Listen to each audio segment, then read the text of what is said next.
Bonjour, voici la première vidéo d'un nouveau format qui va s'appeler Pépite. Il s'agit d'un podcast qui va mettre en avant une œuvre oubliée ou sous-estimée, une pépite dont vous n'avez probablement jamais entendu parler. Je parlerai ici d'une œuvre qui est déjà terminée et uniquement d'une version papier ou animée, mais il n'y aura pas de gros parallèles ni comparatifs entre les deux supports écrits et vidéo. Contrairement à l'activité de Club Lecture, qui présentait quelques dernières nouveautés et des tomes 1 avec une date anniversaire de 10 ans, je ferai ici non pas une analyse, mais plutôt un argumentaire expliquant pourquoi j'estime que tel ou tel titre mérite que l'on se penche dessus. Tous les podcasts suivront une même trame, les renseignements pratiques, le synopsis, le pourquoi je l'ai choisi et je finirai avec pour qui. Le titre qui ouvre le bal, vous l'avez probablement vu sur la page Instagram du Kyohon. Il s'agit de Evil Earth, un manga de Tomo Taketomi sorti entre 2005 et 2010 au Japon et compilé en 6 tomes. C'est un seinen publié en France par Kana qui le propose à la vente dans sa collection Big Kana. La série est encore facilement trouvable en achat neuf et en occasion. L'histoire tourne autour du jeune Umeo qui fait son entrée au collège. Ce dernier vit seul avec sa grande sœur suite à un drame familial.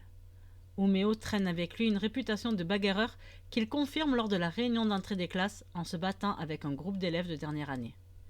Mais très vite, on comprend que le jeune garçon n'est pas juste une brute épaisse sans objectif, mais plutôt un garçon traumatisé qui cherche à devenir toujours plus fort afin de protéger sa famille. C'est pour l'aider à trouver la paix intérieure et à aller de l'avant qu'un jeune professeur étranger, du nom de Daniel, décide de le prendre sous son aile et de créer, juste pour lui, un club d'aïkido au sein du collège. J'ai choisi ce titre pour les multiples sujets de réflexion qu'il propose. Tout d'abord, un point culturel qui fait souvent bondir les Occidentaux, le fait que 2 enfants puissent vivre tout seuls. Il ne s'agit pas d'une habitude courante au Japon, néanmoins, pour tout un tas de raisons différentes, des enfants peuvent être livrés à eux-mêmes très jeunes.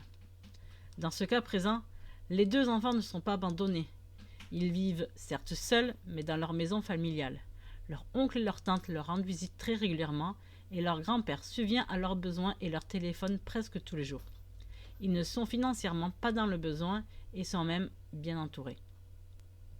Alors il ne s'agit pas ici d'un point d'argument pour vous donner envie de lire ce manga, mais je souhaitais débuter en le mettant en avant car c'est à cause de cette situation que vont découler plusieurs éléments scénaristiques. Le deuxième point, c'est celui de la place de l'aïkido dans l'histoire. On commence littéralement le premier chapitre avec Umeo qui découvre ce sport attiré par les bruits d'un entraînement. Et on achève le dernier tome sur un entraînement d'aïkido. Ce que j'ai particulièrement apprécié, c'est qu'il ne s'agit pas d'un simple manga de sport. L'aïkido, ou plutôt l'esprit de l'aïkido, n'est qu'un fil rouge qui va permettre aux différents protagonistes d'évoluer. Contrairement aux autres mangas sportifs, on ne va donc pas se contenter de suivre Umeo dans ses entraînements, puis de devenir progressivement plus fort. On va surtout le voir évoluer psychologiquement et émotionnellement à mesure qu'il apprend à faire de l'aïkido. Lui, mais aussi les autres personnages qui seront tous influencés d'une façon ou d'une autre par cet art martial. Pour finir sur ce sujet, je souhaiterais aussi souligner un point que j'ai trouvé très bien réussi, celui de l'insertion des termes techniques. Il y a juste la bonne dose d'explications et de mots spécifiques à cet art. Cela permet aux néophytes de découvrir ce sport de combat en douceur et d'en comprendre les subtilités, mais je pense que même les passionnés pourront s'y retrouver et apprécier les efforts de description de cet art.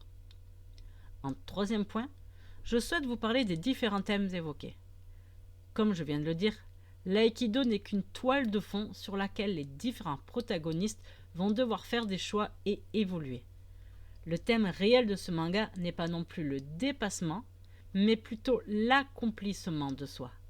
À travers de terribles épreuves, comme les violences familiales, le deuil, l'éclatement des familles, mais aussi les relations toxiques, ils devront tous apprendre à reprendre confiance en eux, à pardonner, mais aussi à prendre leur vie en main sans succomber à leur environnement néfaste. Vous l'aurez compris, dans ce manga, il y aura bien plus de drame, de tragédie et de violence que de sport. Mais c'est aussi de là que découle toute la puissance du rôle de l'aïkido, car cet art martial n'est pas fait pour se battre, mais pour se défendre. Ce qui m'amène à mon dernier point, celui qui a fait que cette œuvre m'a marqué, le développement psychologique de tous les personnages que l'on voit, même les moins importants. Ils ont tous une histoire qui leur est propre et un développement personnel approfondi. L'ensemble rend cette histoire plus humaine et plus vivante. Ils sont tous finement travaillés, autant dans l'écriture que dans le dessin. Leurs expressions, leurs attitudes et cet ensemble, mis en scène de façon percutante. Même si vous n'aimez pas le style de dessin, il est difficile de ne pas se faire complètement happer par ce tourbillon graphique et émotionnel. Je pourrais soulever d'autres points scénaristiques, mais pour cela, il me faudrait vous spoiler des bouts d'histoire, donc je vous laisse les découvrir. Je ne m'attarderai pas non plus sur le dessin, car il s'agit surtout de goûts personnels propres à chacun. Je vais donc conclure cette présentation en parlant du public concerné. On dit souvent que pour connaître l'âge de lecture d'une œuvre, il faut se fier à celui des protagonistes, de façon à ce que le lecteur se sente proche des héros et puisse mieux s'identifier à eux. Bien sûr, ce n'est pas du tout une règle actée, mais tout ou plus une indication qui fonctionne dans une majorité des cas seulement. Ici, on suit Uméo, qui n'a que 13 ans.